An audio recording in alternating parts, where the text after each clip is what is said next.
I'm very happy to be again on this Summer Institute. It's very, I think it's very important to, explain to you all the biological, concepts of this Chiwa's field, because it's very nice to look all those equations and stuff. But it's very easy to draw nonsense conclusions if you don't understand the underlying biology. And that's why I'm very glad that David and Dan keep me inviting back.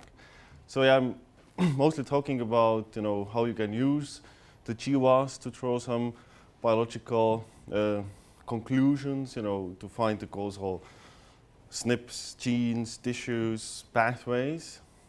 And I'm also going to talk about a little bit about gene expression, epigenetics, and whenever you have a question, I'm happy to take it during the talk. So I just also wanted to emphasize, you are talking about the polygenic risk scores and how those are very helpful in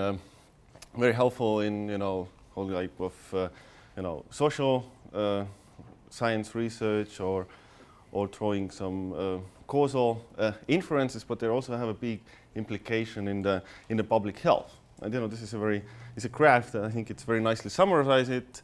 When we think about disease predisposition, it's like 3 factors. It's genetics, age, and environment.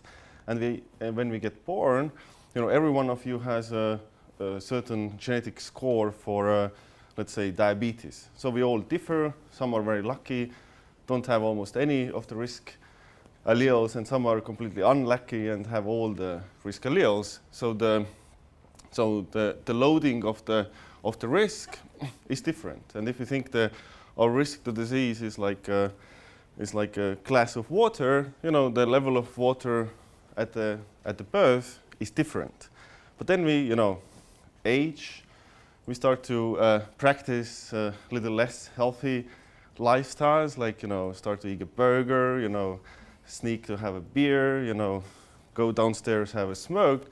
And if we practice this unhealthy lifestyles over the life course, then at some point our glass is almost full. And then just we have an additional burger, we got the disease. So that's why it's very important to know what is your level of, what kind of level of risk you start in the beginning, so you know how many burgers or beers you can have before you got the disease. Or when you have very high level of genetic risk, then you either avoid the adverse life practices, or you just try to overcome this with doing like a lot of works or a lot of workouts, or just eat salad. So this is just to emphasize that the polygenic scores have like broader use than just for scientific answering scientific questions. And when you look for stratify your group based on your polygenic score loading, for example, type 2 diabetes, you take the bottom 10% and top 10% and follow them for 10 years, then the number of incidental cases differs roughly 6 times between those 2 categories. So this way you can, if you could use this in public health, you could prevent quite a lot of diseases.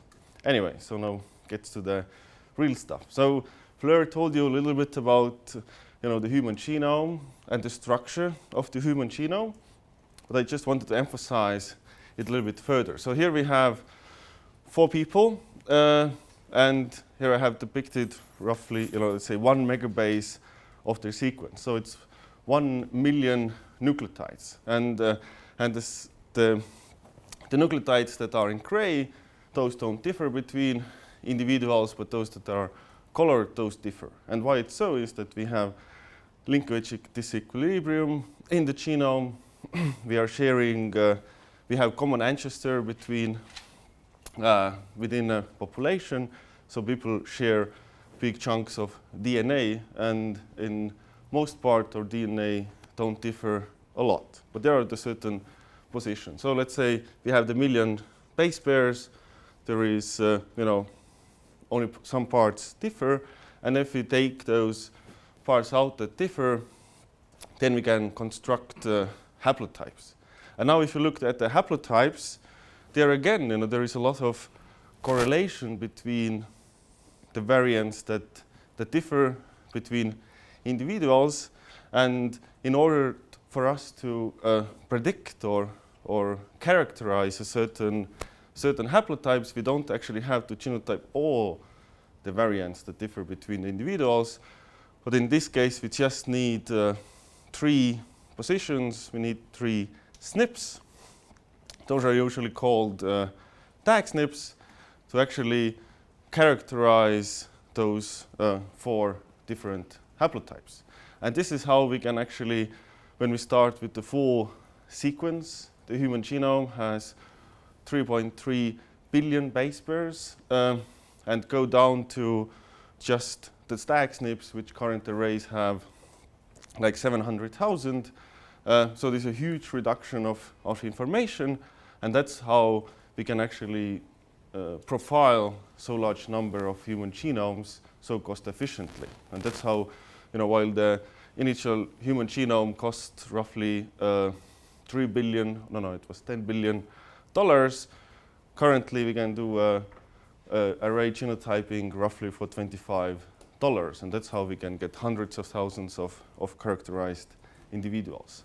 But as most of the samples that you are using in your research are not sequenced, but just genetically, just array genotyped, you only have a fraction of the genetic information profiled, and everything else is actually inferred or predicted. And this is just a graph that people like to show, is that here it is depicted the dramatic drop of sequencing cost, and the gray line is Moore's law. This is from the informatics, where actually every 2 years the computation power of a processor gets 2 times more powerful, and here this is the fastest progression in science there was. But now on the drop of sequencing, this has been overdone the Moore's law several times. So from del billion per genome, currently it's roughly $1,000. So the genotyping and sequencing is very cost efficient. But as we, maybe it was briefly described, the imputation. So imputation, because what we have just a fraction of the genome genotyped, usually up to 1 million positions. And then we are using global reference panels. Dan yesterday mentioned that our Next to 1,000 Genomes project. There was also like HapMap project, and currently there is haplotype reference consortium, where a bunch of genomes are very precisely characterized. And then we are constructing haplotype or variant reference panels, and then we are just using those reference panels to infer the missing information from the array-based genotypes. And how it works, basically we have our genotyped individuals, where if you look at the full matrix, there is lots of missing data, and where is also missing, then there is directly genotyped. And then what we can do, we can use the haplotype structures constructed from the genomes, and then use phasing for our array data, and just try to fit our genotype information into the haplotypes that we have available in the reference. And then we can just predict with quite high accuracy, all the missing data. And this is how we get from the 1 million directly genotyped variants to 2.5 million with HapMap 2, to roughly 10 million with 1,000 genomes, and I think up to 25 million using the haplotype reference consortium. And this is how we can, and what you're using in your models is sometimes it's just the genotyped information, but in the Chiwas we are working with the imputed data. And but this also puts the limitations on our genome-wide association studies and interpretation, because what we see, if we see an association peak, it may mean that we get this SNP with the lowest p-value only because it was very well imputed or it was present on the array, and it may nothing to do with the underlying biology. And that's why you should be extremely cautious drawing very deep conclusions just from your Chiwa signal and your SNP with lowest p-value. Yeah, and this is just to show how much more information you get from having a population sequenced very deeply. So here is a example from the Estonian biobank where we sequenced 2,300 Estonians selected across the country, and as the population is only 1.3 million, then 2,300 is quite a large fraction of the population. And then what we observe, if you look at the common variants, so 1 to 5% or more than 5% minor allele frequency, then all the variants that we see in the Estonian genomes are already present in the global databases.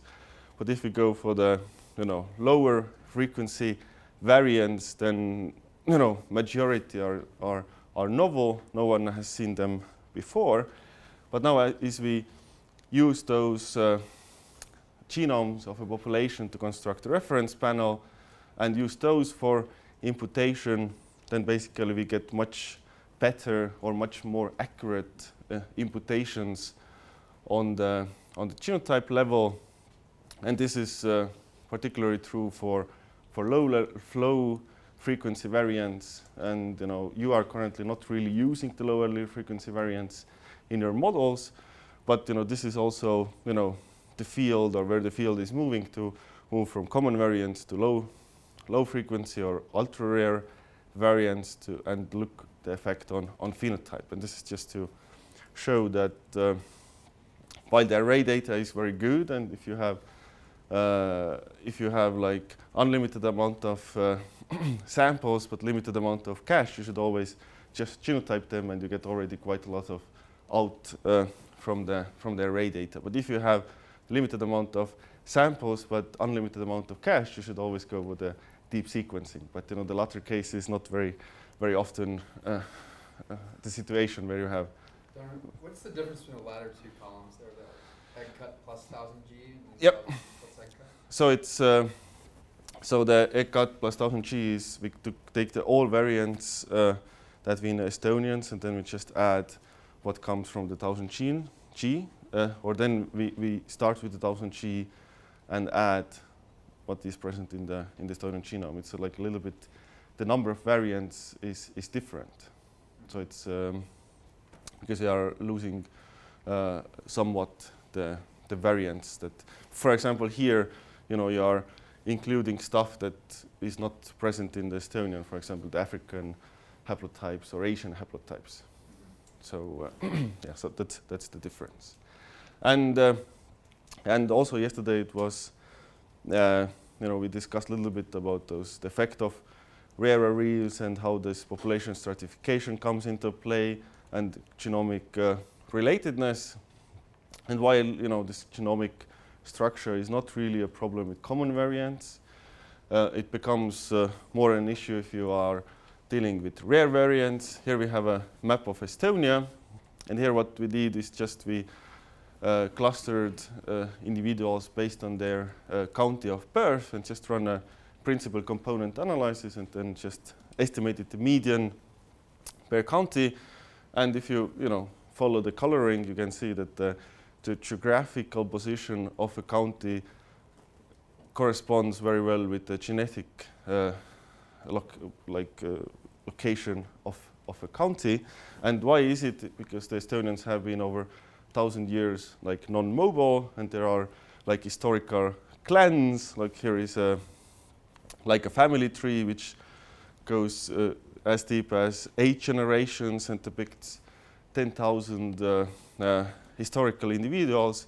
And if you are in the middle, you have lots of ancestors, but very often, if you take just your neighbor, he may have several of your ancestors overlapping with his, because there is a lot lot of inbreeding, but it's not inbreeding as a level of isolated population, but more like this is everywhere like that, because you didn't travel like 200 kilometers with your bike, not the bike, with your horse, 500 years back to find your wife, but you just took it like next farm or next village. So that's why the real alleles start to accumulate in geographical regions.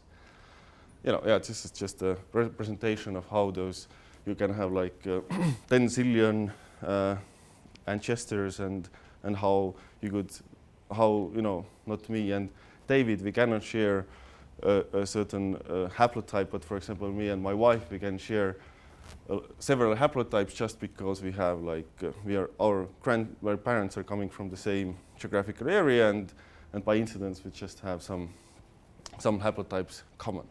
Okay, this is,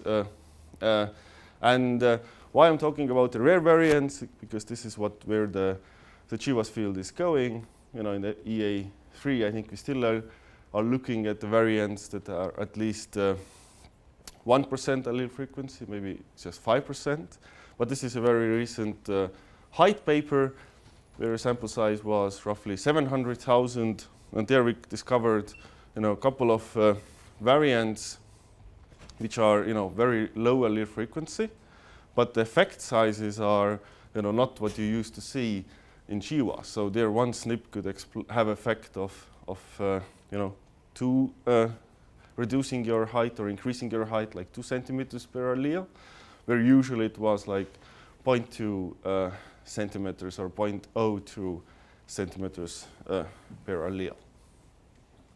And actually, the last thing I wanted to tell about the variance and the frequency is that currently, what you are using is just the single nucleotide variants, but there are several more structural variants in the genome that affect your phenotypic outcome.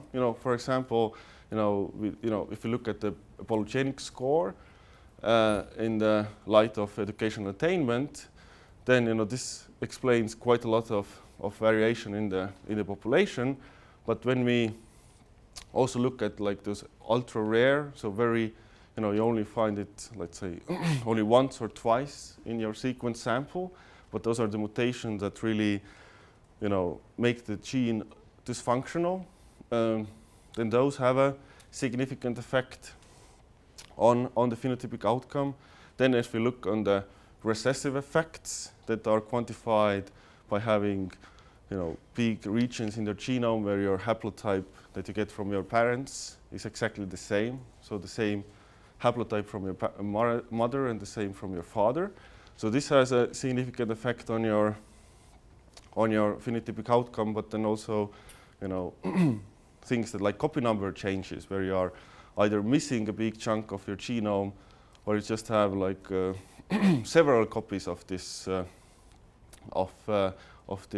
gene. And I mentioned yesterday that if you are having a deletion in your genome that is larger than 1 megabase, then you're definitely not getting into the university, and not because there is a discrimination based on your genetics, but just because you're not so able on the cognitive ability. So there are many other genomic features that's going to play a role in understanding the phenotypic outcomes, but they are not really yet integrated into the current models.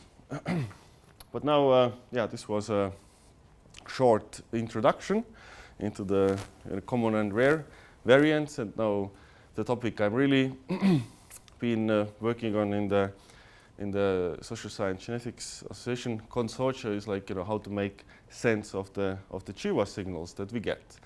So this is just, probably you have seen this figure. It comes from the National Health Institute, where we have the chromosomes here, all 23 of them, and all the colored dots are the genome-wide association signals that are considered significant across different disease or phenotypic categories. And if I would show you this plot 10 years back, then there would be only roughly 10 dots here. And now in 10 years, from 10 dots, this has become to be 25,000 dots. And this really shows how quickly the field has developed, how much the cost-efficient genotyping and availability of well-phenotyped cohorts has really advanced the knowledge of the genetic causes or risk factors for a given disease. So historically, people used to study a gene in a candidate gene study just because it has a fancy name, or there was some mouse evidence, but now you can just pick your region and very nicely design your functional biology study. But what is the problem? Problem is that because of how the human genome structure, that it comes in blocks, and also because how the genotyping array was designed, that we are using only the tag SNP and not all the sequences, and why we are using reference panels to infer the missing genotypes, is that while we get the Manhattan plot, so this is a EA2 plot, very nice and colorful, but if you zoom in into one of the regions, so this what we call is a locus zoom plot, and if you zoom in, you see this nice this mountain or a peak of associated variants, and why there is as a peak, and it's the significance is declining on the edges, is because in the middle hopefully is the causal variant, and as the LD weakens towards the edges, also the significance declines because there is more misimputed variants, or there is a weaker linkage disequilibrium. But again, because we are the design of the array, we cannot really be sure that the most significant variant is the causal SNP, because maybe the causal SNP hasn't yet been sequenced, or the causal SNP just has a very bad imputation score and was removed in the QC, or it's there, but it's just not that accurately imputed, and that's why it has decreased accuracy. But even though if we have here the causal variant, if you look here we have listed all the genes that are in the close vicinity of our most associated variant, and here we have more than 20. But again, looking the borders and knowing how far reaching the regulatory potential of the genome is, all those genes could be potentially the causal genes. And now, it's very complicated to, say which of the gene is the causal one. Back in the days where we had only, one significant finding per Chiwa's performed, it was very easy. You just distributed all the genes. People just read all the papers, and voila, it was quite easy to say which could be the potential causal ones. But with EA3 or EA2, we had, how many we had? 250 prioritized genes, or 500 prioritized genes. Even reading through the literature is a massive task, and and you cannot really infer anything on the causal variants, or you say anything about the causal genes. But what we are also interested in is causal pathways involved. And while in educational case it's easy, we know what is the tissue of action, it has to be brain. But if you're looking for a disease, for example diabetes, or some other more multifactorial diseases, it's even knowing the tissue of action is not that straightforward. So the question is, can we use this kind of summary statistics to infer something about the underlying biology? So James already introduced you the method that we have been using, the depict tool, but I'm very briefly going over it again. So basically what we do, we just take all the regions that are associated with our trait of interest. And in every region, basically we look the locus zoom plot, and we are taking all the genes that are positioning under our associated regions. And then what we do, we just look if across all our associated regions, are there some pathways or functions enriched. And when we see that our certain pathways are enriched, then we just go back to the original regions and just prioritize the genes that are in the enriched pathways. And the same way we can ask, like across all those associated regions and all across the genes that are there, in which tissues they are mostly expressed compared to other genes.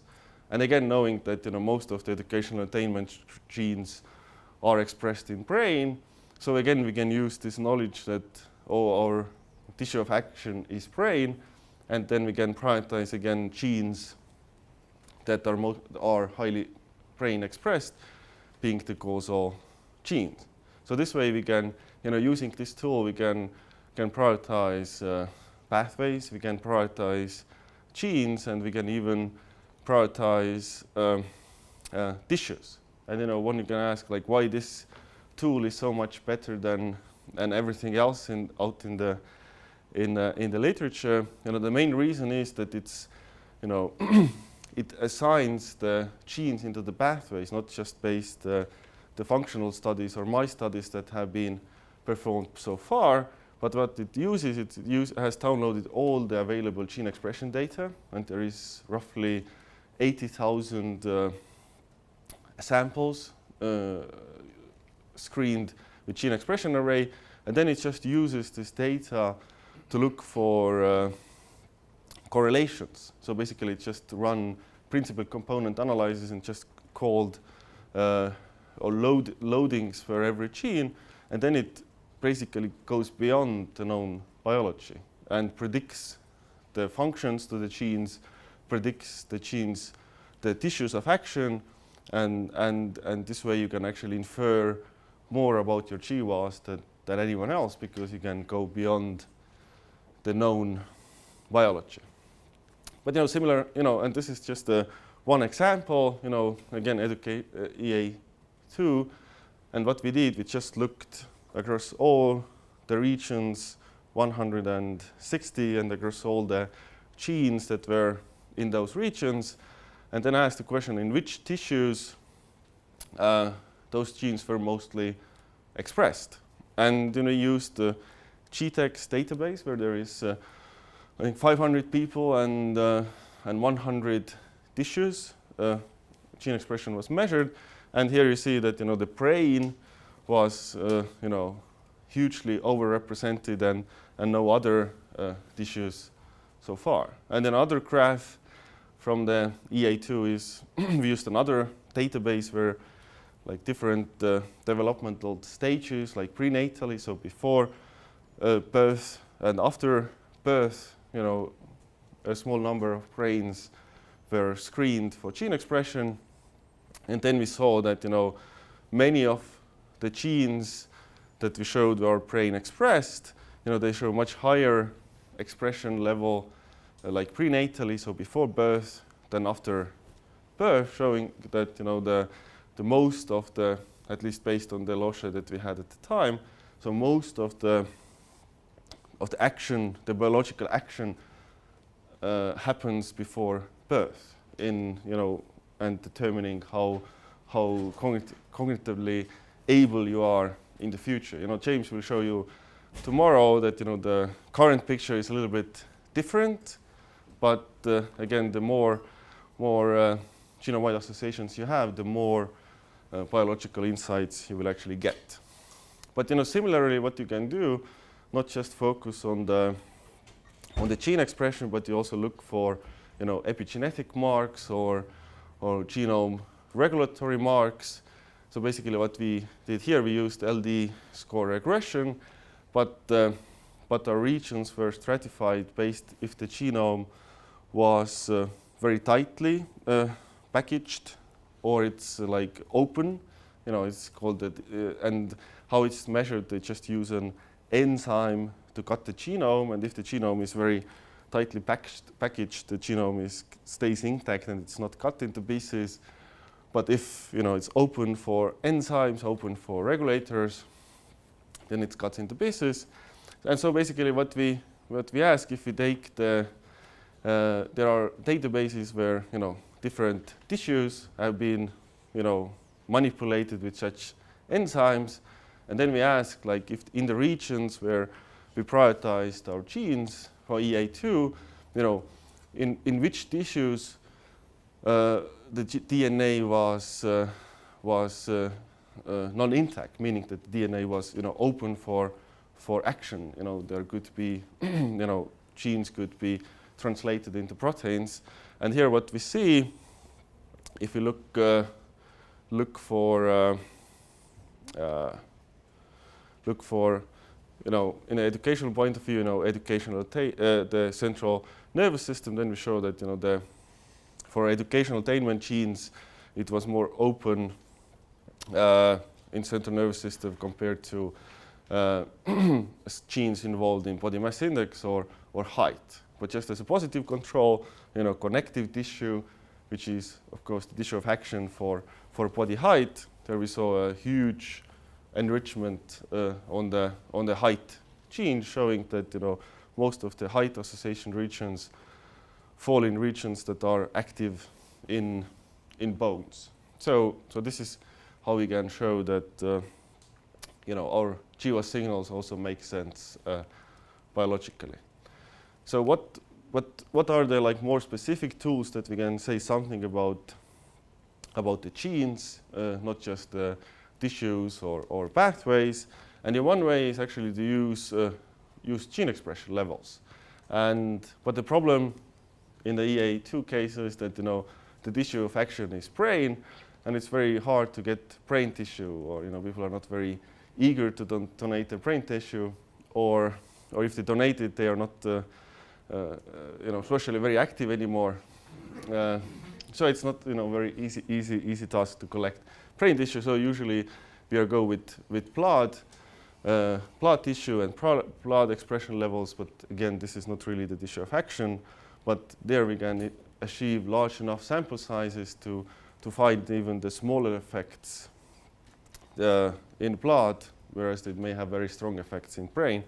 And why also blood is the gene expression is very good is that if you just take the gene expression regulatory machinery. So here forward we have the gene, but there is a lot of regulation and regulatory stuff before the gene. So there is a binding site for the DNA polymerase, and then there is a binding site for an answer and binding sites for another modulator. So in order for a gene get transcribed or translated into a protein, there has to be a lot of other proteins involved, and that's why if you look from the Chiwas, only a small fraction of the genome-wide association signals fall within the genes. So 98% of all top signals are actually outside of the genes. And why they're outside of the genes? They are within those regulatory regions. And now this, what I have depicted here is a consensus binding site for a transcription factor that modulates the gene expression. And there are certain positions where only where the nucleotide has to be, but in other places there can be variation. And for example, here it's when there is A, the binding is the strongest, but when there is a T, the binding is much lower, and that's why you will have lower gene expression levels, and you have lower levels of proteins in your tissue, and then the biological function of this gene is somewhat reduced, and you have a different end phenotype. But also other important thing is, for example, if we take 3 tissues and 3 people, so brain, heart, and liver, and then it can be that the gene expression level across the individuals is the same in one tissue, but it's completely different in other tissues, just because this tissue is, highly, brain specific, and while it's expressed in liver or heart, it's not really. It's very, baseline level, and genetics don't really play a role. But in the donor 1, we have very high gene expression level because he has the, one allele or one homozygote genotype. The other one has a heterozygote genotype, so the gene expression is half, and the last one has the second homozygote, and then there the gene expression is twice as low. So the point is that gene expression regulation is very complex. There are many players. Most of the Chiwa signals are outside of the gene, and tissue expression levels between different tissue expression levels across different tissues is different and is dependent on your own genotype. More on this conception of this EQTL mapping. Here, for example, we have a gene, and here we have our top signal, and this subsignal, is a SNP as AG, and then what we are actually looking for a linear effect in our phenotype, so gene expression level, where we hope to see that, dependent on the allele dosage, the gene expression level is different. And usually we look in the near vicinity of a gene because most of those transcription factor regulators are quite close to the gene. But things can be much more complex, where actually our SNP is sitting in a gene. Either it's sitting in a gene, or it's again outside of the gene, but it somehow either reduces the expression level, so we end up with lower levels of a transcription factor, or if the SNP sits within the gene and changes the protein structure, we get the altered structured transcription factor, and then this transcription factor moves to another place in the genome, so it can be a completely different chromosome. And while it has this altered function, there also the gene expression level shows a linear trend dependent on the allele dosage, but the gene can be completely in other chromosome compared to our initial Chiwa signal, and this is what we call like a trans effect or a distant effect, and those are 10 times or 100 times more weaker than those local effects or cis effects, but they are still there. So we did a study together with my colleagues from Groningen, Lude Franke group, where we collected 5,000 blood samples and then run an EQTL study.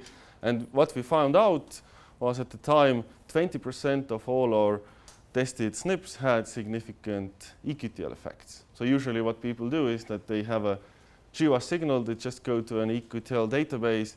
If they find, oh, my variant is significantly associated with the gene expression level, oh, my gene has to be causal. But they are forgetting that there can be, maybe 10 other variants close by which effect is like 10 times or 100 times more significant than your gene of interest. So actually, if you are looking into this region, you also have to consider other variants nearby. Those could have like much higher effects.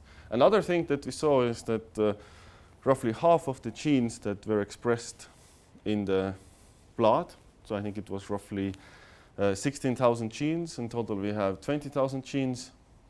So half, like 8,000 genes, had significant EQTL effects in blood, so meaning that the blood is an excellent proxy even for brain phenotypes. And now we have 6 times larger study with 30,000 blood samples, and there we show that I think it's 80% of all genes show significant EQTL effects in blood. So the blood is very good proxy for finding the causal genes. But also a thing is, the distance from our, distance from gene to the, SNP that we are testing, so from 0 to 250,000. And on this axis, we have the effect size. So you can see that, the further away we move from the gene start site, the effect sizes reduce. But at the same time, there are, significant, very significant and very strong regulatory effects as far as like 200,000 base pairs away. So that's why you cannot, while it's quite true that the closest gene to your top signal is the causal gene, but there are cases where it's like far, far, far away. So you cannot really say anything about the closeness. And here we have plotted the density of EQTL effects, again depending on the distance from the gene start site. And so 95% of all significant EQTLs effects are within 500 kb from the gene site, but you have to look like within 1 megabase from the gene start site to cover 99% of all significant EQTLs. So it shows that some of those regulatory effects happen, in a very, very long distances. Yep. So is it, how common is it that a variant within a particular gene is actually affecting expression for a totally different gene? Like from what I understand, it's like far away, but like but like in an intergenic region. But it's as I said, like 90 whatever 8% of all your gene-wide association signals are outside the gene. And even though if your variant is within the gene, it's quite often it's not in the exons that really give the information for the protein sequence, but in the introns. So it's also a form of like regulatory region. And for example, the lactase intolerance gene, there actually the causal SNP is I think it's like 20,000 nucleotides upstream in other genes intron that has effect on the downstream gene expression levels. So it's again like having a variant sitting within a gene doesn't really mean that this is the causal gene. It can be like and even when this your top signal is affecting changes the amino acid of a protein, then it's quite probable that you have found the causal variant. But it can also be that the sequence is also at the same time a binding site for a transcription factor, regardless that is also giving some information of the protein sequence of a gene. So it's like a complete mess. Yep. The distance on the graph on the top right, it's distance from what to what? Distance from transcription start site. So it's the place where the gene starts, where the RNA polymerase starts to read the DNA sequence, and then The distance from that to the QTL SNP. So it seems, but then there's a big peak at 0. So I thought you were just saying that 98% are. Yeah, they but this is like they are not ranked based on the significance. They are just like, are they EQTL effect or not? So here is nothing to do with, but it's still, it's 0. It's like it's it's not really 0. There actually is a depletion at the 0. But yeah, most of the top signals are quite close to the gene, but they are not in the gene. Yeah, so like going for the nearest gene is usually the right strategy, but there are cases where it's actually not the case. And also, what we did, we asked the question like how many independent signals there are per gene. So basically, what you are doing this COJO analysis, looking for independent variants per phenotype in a region. And here we found that there are genes where there are as many as 16 independent signals. So there are genes where there are 16 independent regulatory regions where different factors bind dependent on the environmental exposure or some developmental stages. And actually majority have at least 2. And also, like, if you put into the model all the independent variants, you can explain up to how much, like up to 70% of the variants in gene expression. Yep. I have on the question about top right graph.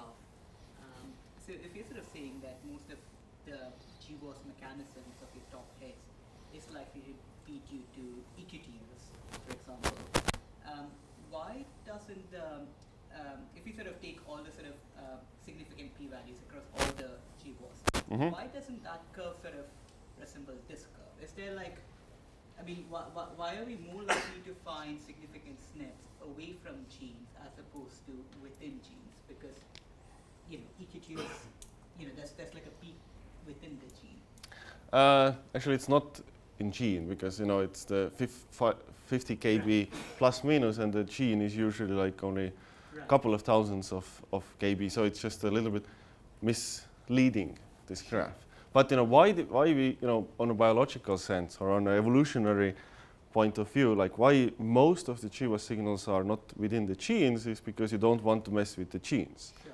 Because it's if you just get the one amino acid wrong and you completely mess up the it's maybe only one amino acid difference, but it can completely mess up how the protein is folded together, and you can completely lose the function of the proteins, and it's much safer to fiddle with the fine-tuning mechanism where you are just slightly changing the gene like the protein levels to have effect compared to, because like if you take a car, on a driving quality it's completely different if you are missing a wheel or you just have a little bit lower pressure in the wheel. So this is like why it's much safer to whittle with the regulatory regions than just going into the genes. So the variants in genes are selected against because this usually causes some kind of problems. So if you were to sort of go, I'm guessing that might also be because most of the current GWAS search for sort of slightly common variants. But if you were to sort of go down the sort of allele spectrum, and then again sort of plot your GWAS splits and the distance from the gene against the sort of graph, would you sort of find like a similar pattern? This is there are a couple of studies, but where you are actually using the genome sequence information against gene expression studies. But the picture is quite same. While the rare effects, while they can have a big effect on gene expression level if they are in the gene, they don't explain a lot on the population level. But similarly, a mutation in a regulatory region can have a huge effect on the biology. So it's not that the rare alleles are more often in the coding regions. They are more evenly distributed, but no one really knows currently how to make sense of the low frequency regulatory regions or no coding regions. So, yep. So, in a sense, the project, the way you're presenting it is, look, we have all these GWAS signals, and now we're going to try to pin down, right? How much? I don't know. So that's what I would like to understand. How much do we really know of all these downstream things, and how much do we know, like, each gene, what it affects, how much it affects, depending on, because it seems like you're going from one data set to the next data set to a different data set. If what we're observing in each data set, for example, gene expression is affected by environment, how do you take into account all of this? Because here we are looking for genetic effects, and we are, we wouldn't see genetic effects because if the difference between individuals is purely driven by the environment.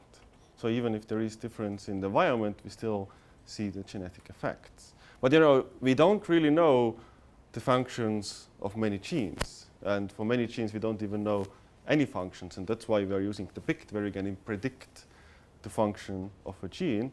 And even if we know, let's say, a gene is involved in certain biological processes, and we have done animal models and cellular models and CRISPR-Cas9 experiments, this gene can have a bunch of other functions that we have not even considered or tested for. So there is so much unknown about the biology, and this is just, we are just scratching the surface to try to disentangle, or finding the causal genes.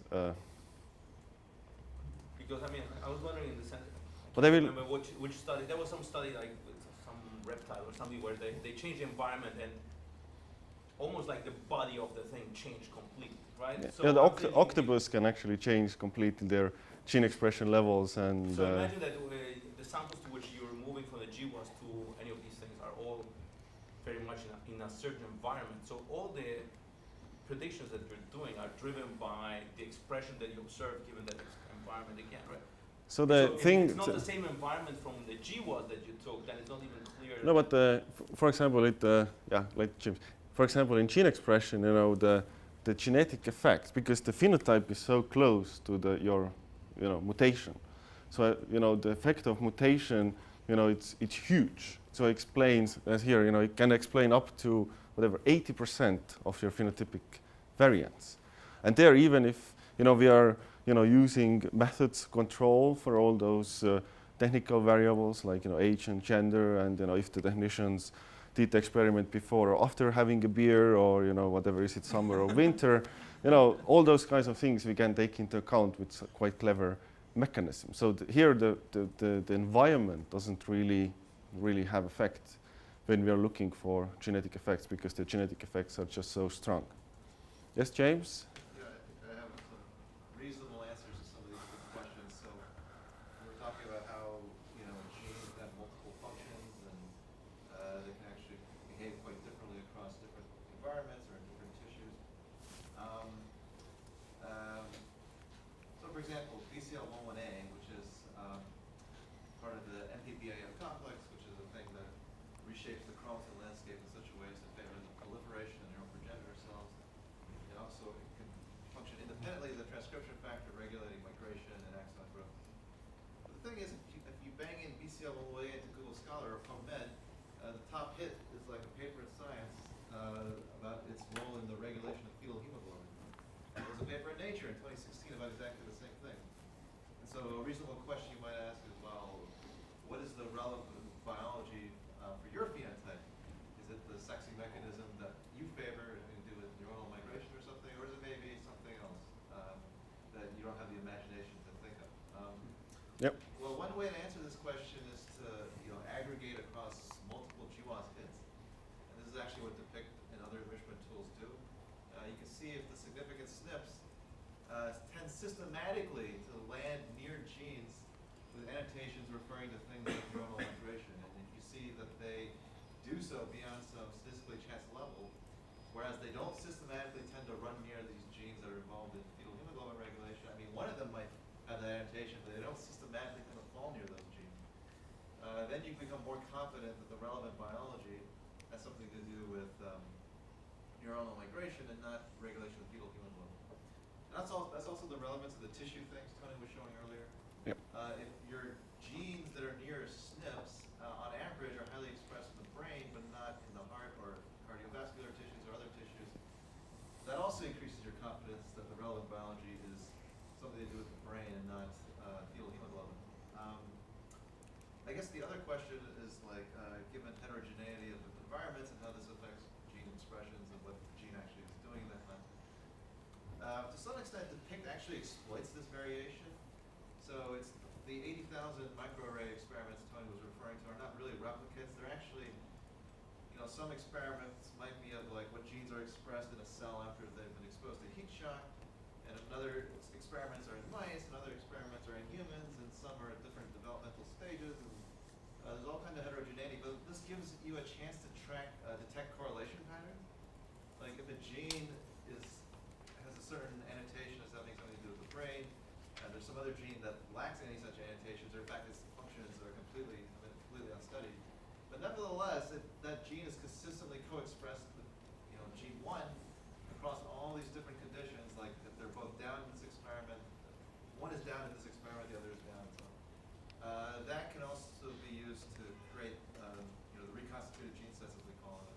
Yep. But you know, Actually if a we mechanism that is much more powerful than these other things that don't use the gene expression data. But you know, the thing is, like, you know, like James, but you know, the thing is actually much more complicated.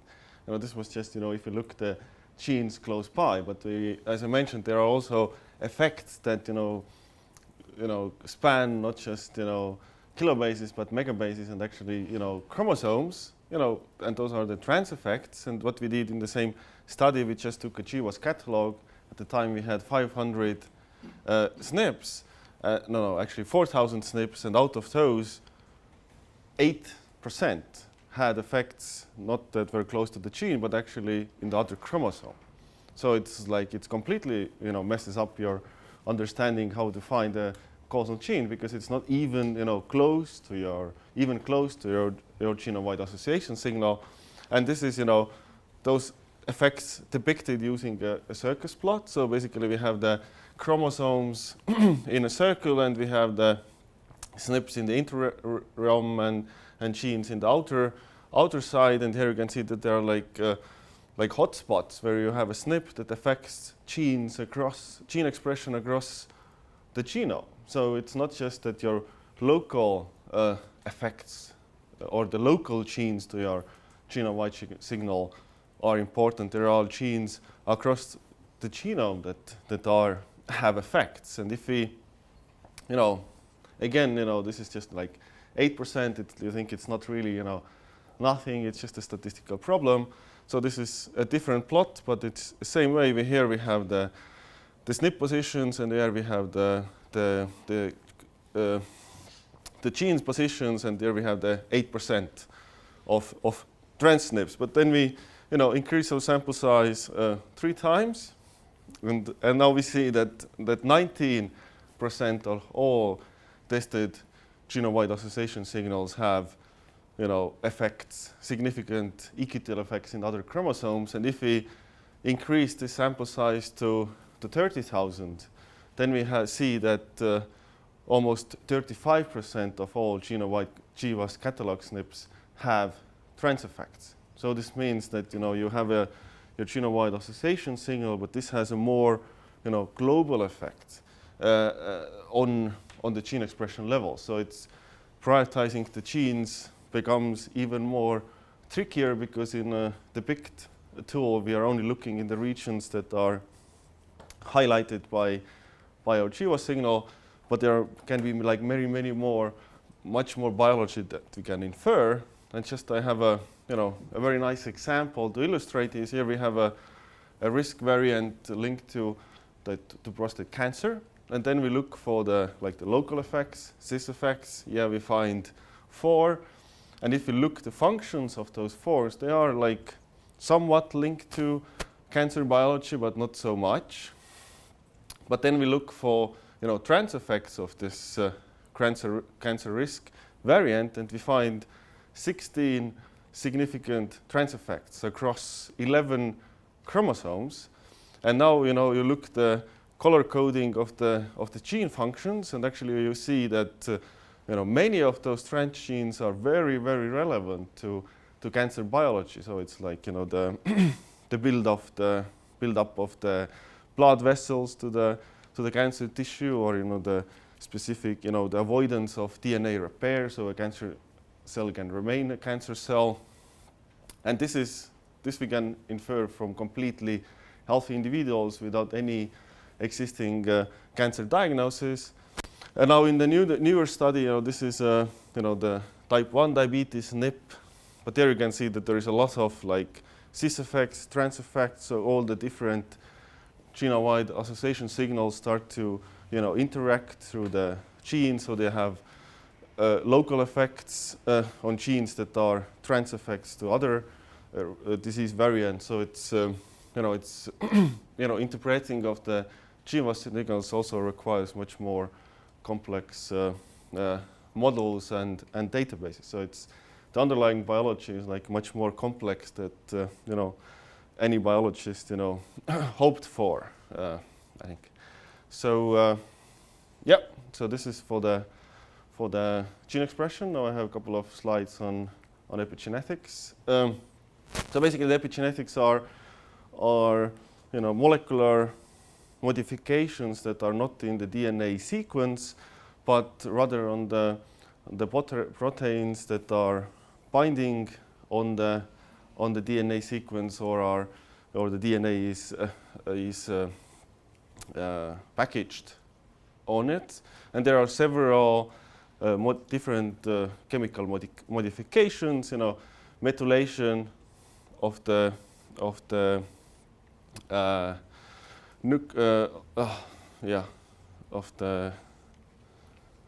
nucleosomes is the most common and known for you, but there are also other modifications. And what is quite certain is that epigenetic changes are not heritable. So the epigenetic changes that are in the mother DNA is not transferred to the offspring, and the same is true for father. There are some indications from the mice studies, but in the humans it's not really. There isn't any existing studies to prove it.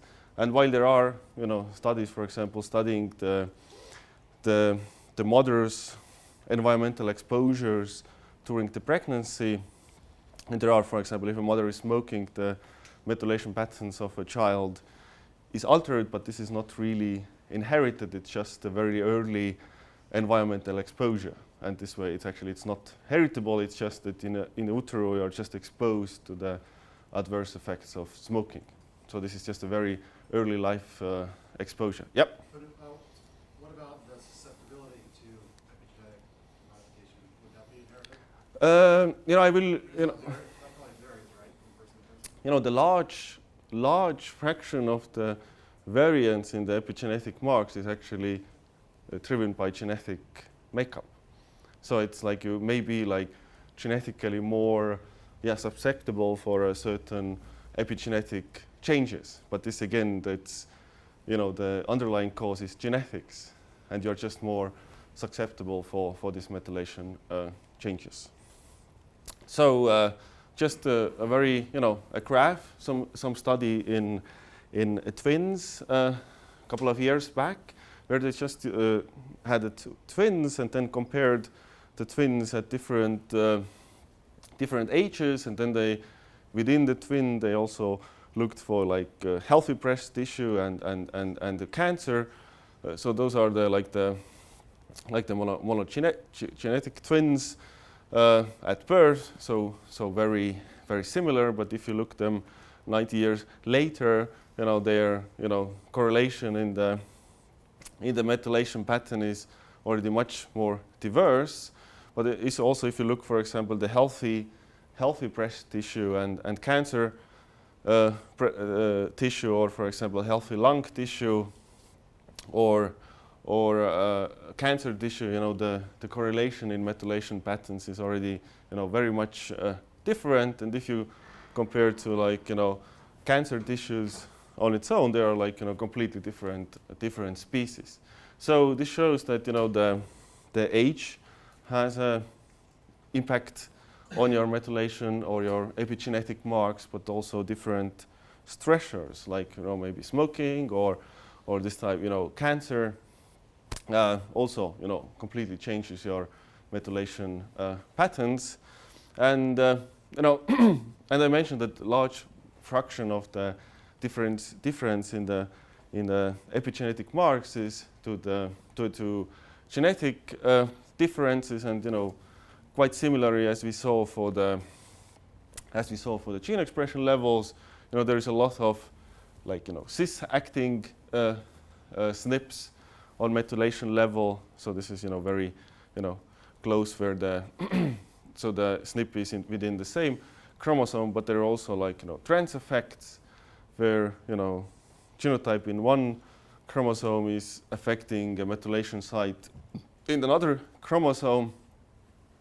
And here again, similar thing as we saw for the gene expression. The closer the genetic variant is to the methylation site, the stronger is the effect, and it kisses away similarly in half a megabase or so.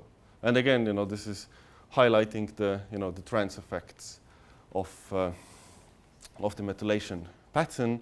But in the same study, they also looked fetal brains and adult brains and different regions of the adult brains, and there are many of those methylation patterns are stable across the life course, and they are similar in between the tissues, but there are things that are very much different in the fetal tissue. And in this plot, again, the allelic dosage effect on methylation pattern, in a fetal tissue, you can see a very strong effect of the differential methylation dependent on the genotype, and there is almost no difference in the adult brains, or vice versa, where there, in certain adult brain areas you see a different differential expression based on genotype, and others there is no difference whatsoever.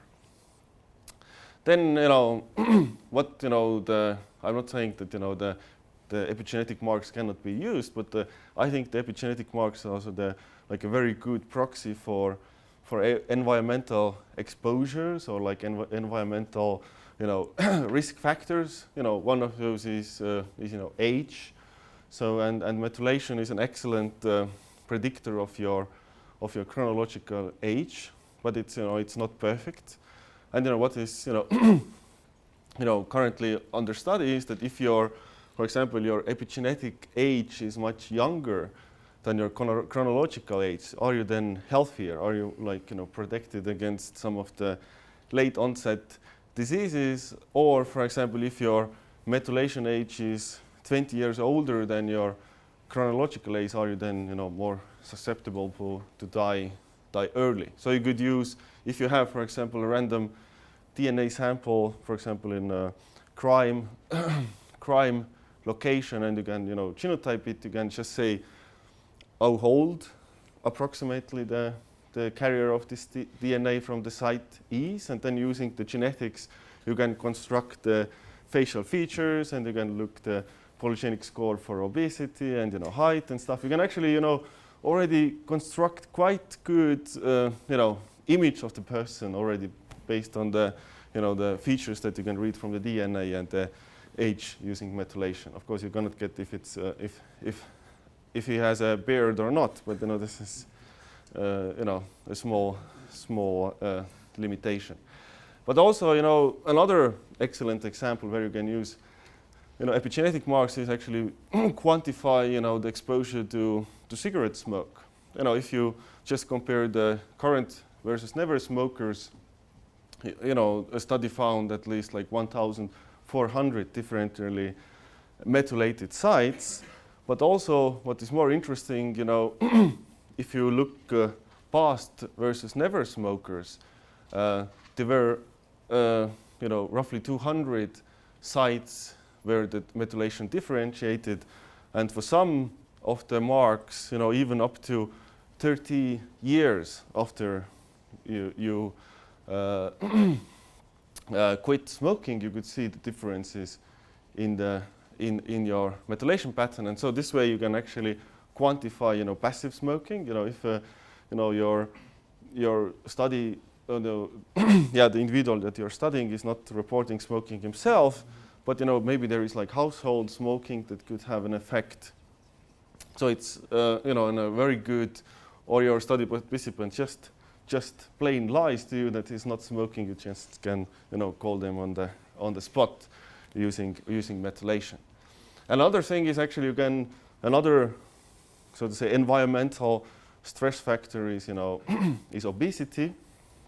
And again, when you look, just run a linear regression using your methylation score against BMI, defined almost 200 regions linked to differential methylation depended on your BMI outcome, and there are many genes underlying those genomic regions. Many of those have been identified using using the genome-wide association study on BMI. But then, there's also the question, what is causal? Is the methylation causing to be obese, or it's vice versa?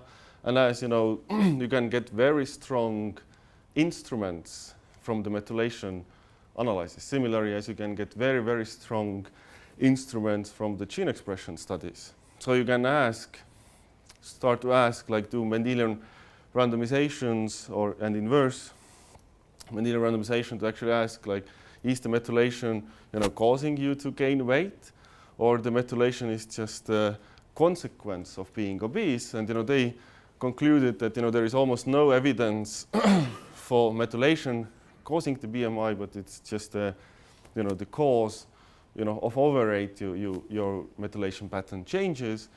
And similar thing you will find for smoking, that it's not smoking, your differential or methylated genes are not causing you to smoke or smoke more, but it's more the smoking itself is changing your methylation profiles.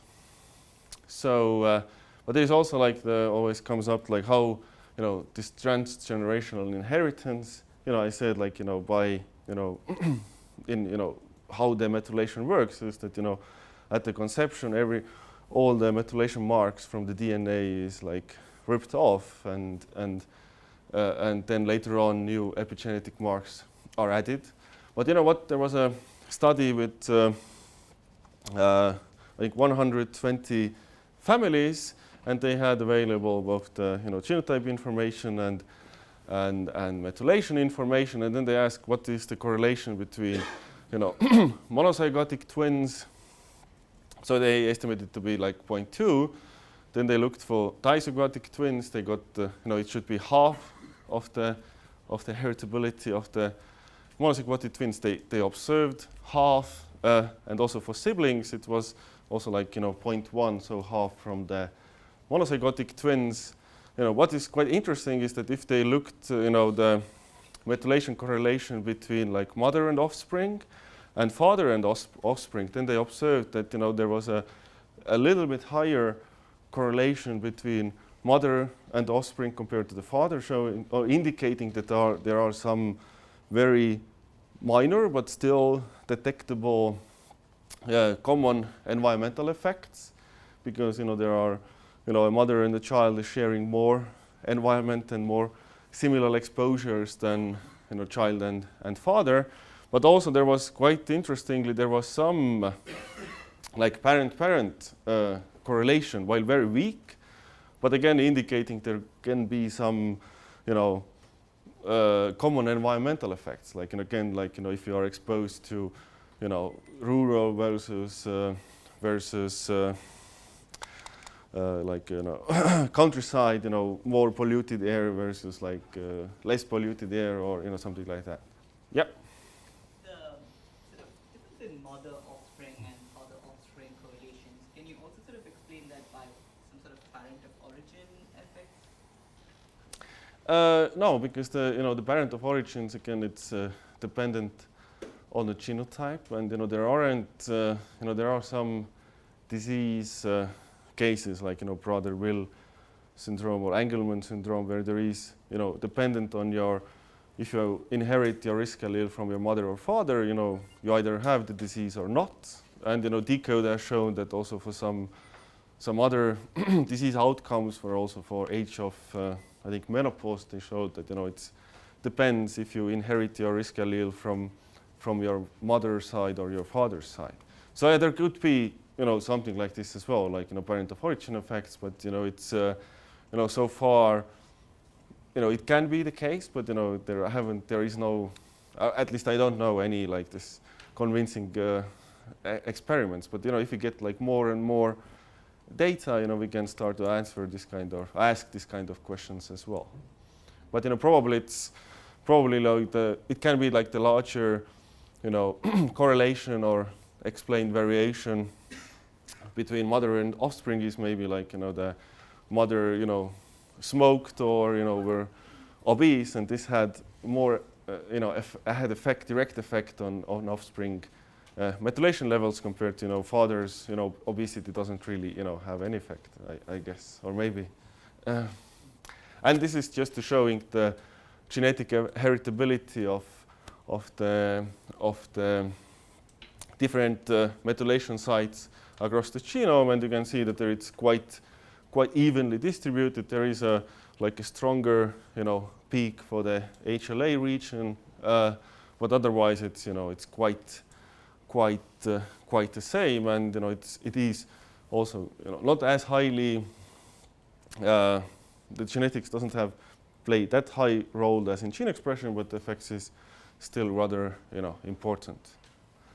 And I think here I have just the last slide on can we get some new drug targets using the genome-wide association studies. So this is another poster child for the GWAS field. I think still the best poster child with GWAS field is educational attainment, from zero associations in year 2011 to whatever 850 associations in 2017. Even height cannot beat this success story, but schizophrenia I think is the same. They didn't have almost anything, and now they have almost all they wanted for 50 years.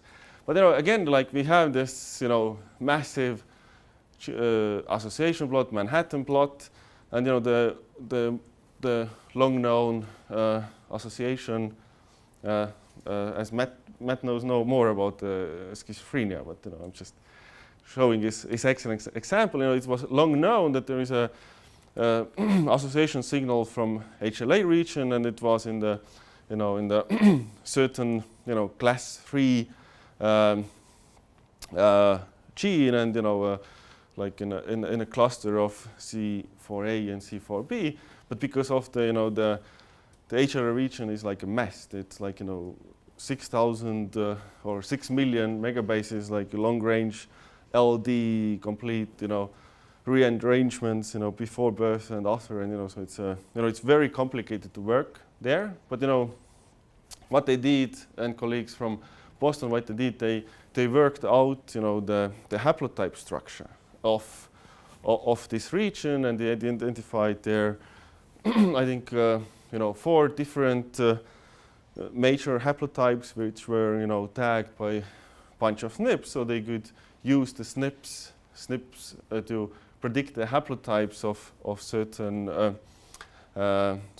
versions of the CA4 and CAB genes.